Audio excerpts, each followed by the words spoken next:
Hello friends, अपन देख रहे हैं रीट मेन एग्ज़ाम के लिए। रीट मेन एग्ज़ाम हेतु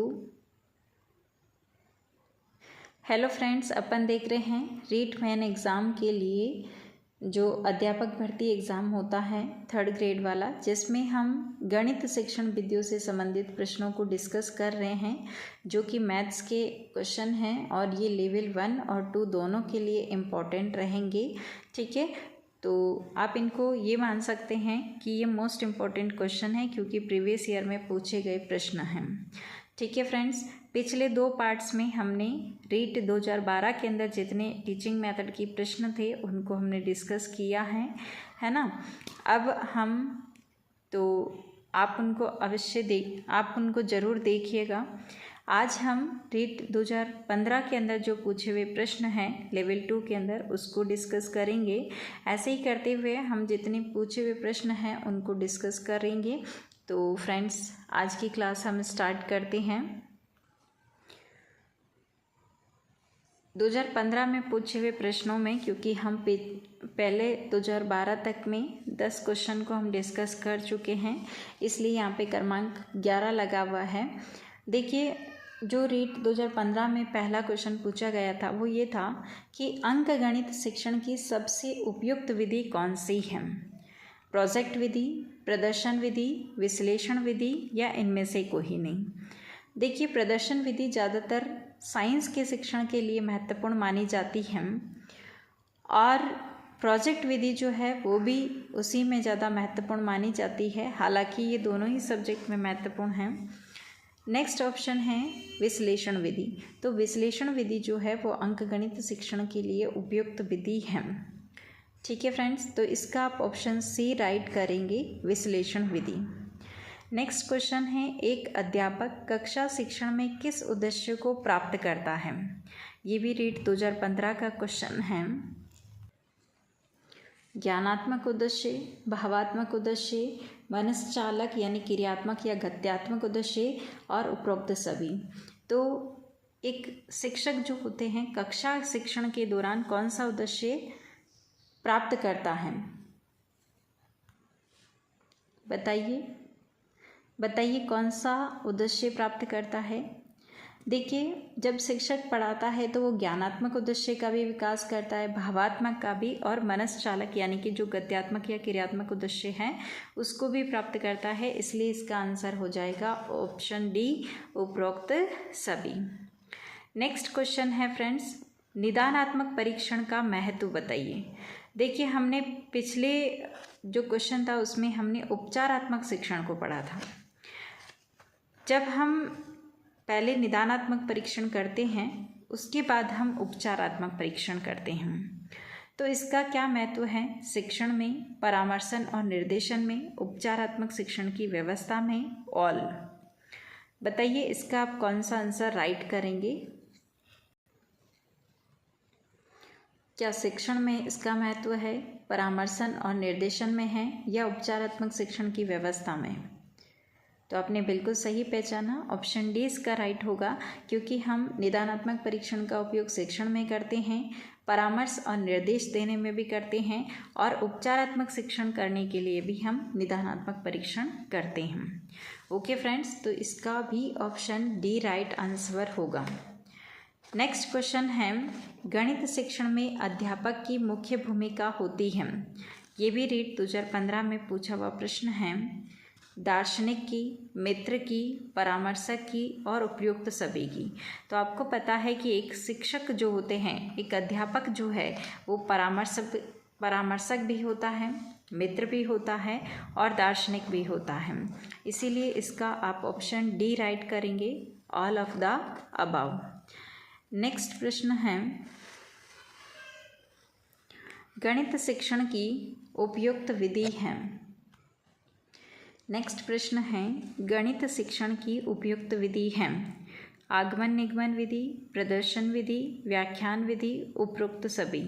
तो आगमन निगमन विधि जो हम पिछले पार्ट 1 के अंदर डिस्कस किए थे, आगमन विधि जो कि उदाहरण से नियम की तरफ चलती है, तो आगमन विधि और निगमन विधि जब दोनों को जोड़ दिया जाता है तो ये शिक्षण की बहुत अच्छी विधि बन जाती है। इसीलिए आगमन निगमन विधि का उपयोग गणित शिक्षण के लिए सबसे उपयुक्त रहेगा। प्रदर्शन विधि जो है ये हमारे साइंस के लिए ज़्यादा बेटर रहती है। व्याख्यान विधि किसी भी जैसे लैंग्वेज सब्जेक्ट है उसमें व्याख्यान विधि उपयुक्त रहती है। तो यहाँ ऑप्शन ए राइट होगा, आगमन निगमन विधि। नेक्स्ट प्रश्न है गणित की प्रकृति है। गणित की प्रकृति कैसी है ये आपको बताना है। यह तार्किक है, ये कठिन है, ये अलंकारिक है, ये औसत विद्यार्थियों के लिए नहीं है। इसमें से कौन सा आंसर राइट होगा।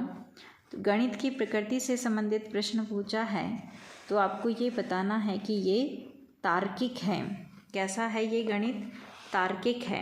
तो इसका ऑप्शन ए राइट होगा, ये तार्किक है। क्योंकि गणित की प्रवृत्ति अगर पूछी जाती है तो वो सार्वभौमिक है, लेकिन अगर प्रकृति पूछा जाता है तो वो तार्किक है। ये बहुत इम्पोर्टेंट फैक्ट है दोनों, कि अगर हमको प्रकृति पूछा जाता है तो तार्किक है और अगर प्रवृत्ति पूछा जाता है तो वो सार्वभौमिक है। नेक्स्ट प्रश्न है अभ्यास शिक्षण निम्न में सहयोग करता है। ये भी 2015 में पूछा हुआ प्रश्न है। इसमें ऑप्शन दिया गया है अधिगम स्थानांतरण में वृद्धि के लिए, समस्या के हल की समझ बढ़ाने के लिए, सैद्धांतिक ज्ञान का उपयोग करने की क्षमता का विकास करने के लिए और किसी समस्या के शीघ्र कार्य करने में। तो यहाँ पर आप देख रहे हैं कि अभ्यास शिक्षण में सहयोग करता है, अधिगम स्थानांतरण में वृद्धि करता है, बिल्कुल सही है। अभ्यास अधिगम स्थानांतरण यानी सीखने को बढ़ावा देता है। समस्या के हल की समझ बढ़ाता है, ये भी सही है। सैद्धांतिक ज्ञान का उपयोग करने की क्षमता का विकास करता है, ये भी सही है। और किसी समस्या के शीघ्र कार्य करने को भी प्रोत्साहित करता है। तो अभ्यास शिक्षण जो है लगभग इसके लिए सभी ऑप्शन राइट है, इसीलिए इस प्रश्न को डिलीट कर दिया गया था। ठीक है, और इसका आंसर नहीं बताया गया था, इस प्रश्न को डिलीट ही कर दिया गया था। ओके फ्रेंड्स, नेक्स्ट प्रश्न है क्रियात्मक गणित का महत्व है। प्रत्यक्ष अनुभव, स्वयं करके सीखना, अवधारणाओं का स्पष्ट एवं स्थायी होना, उपयुक्त सभी। क्रियात्मक शिक्षण जिसमें हम करके सीखते हैं, यानी हमको प्रत्यक्ष अनुभव मिलता है, स्वयं करके सीखते हैं और इसमें हम अवधारणाओं को भी स्पष्ट और स्थायी करते हैं, इसीलिए इसका आंसर हो जाएगा उपयुक्त सभी। ओके फ्रेंड्स, नेक्स्ट क्वेश्चन है गणित की भाषा का अंग है संकेत, संख्या, संख्यांक, चर, सूत्र, उपरोक्त सभी। तो इसका आंसर राइट होगा ऑप्शन डी, संकेत, संख्या, संख्यांक, चर और सूत्र, ये सभी गणित भाषा के अंग हैं। नेक्स्ट प्रश्न है गणित शिक्षण का किस विषय में महत्व है। ये भी रीट 2015 में पूछे हुए प्रश्न हैं, ये लगभग सारे ही रीट 2015 में पूछे हुए प्रश्न हैं। ऑप्शन है समुदाय, बी विज्ञान, सी सिद्धांत एवं तर्क, ऑल। तो गणित शिक्षण का किस विषय में महत्व ज़्यादा है, तो आप जानते हैं कि विज्ञान में सबसे ज़्यादा महत्वपूर्ण योगदान इसका है, इसीलिए गणित शिक्षण का महत्व यहाँ पर ऑप्शन बी राइट किया गया, विज्ञान।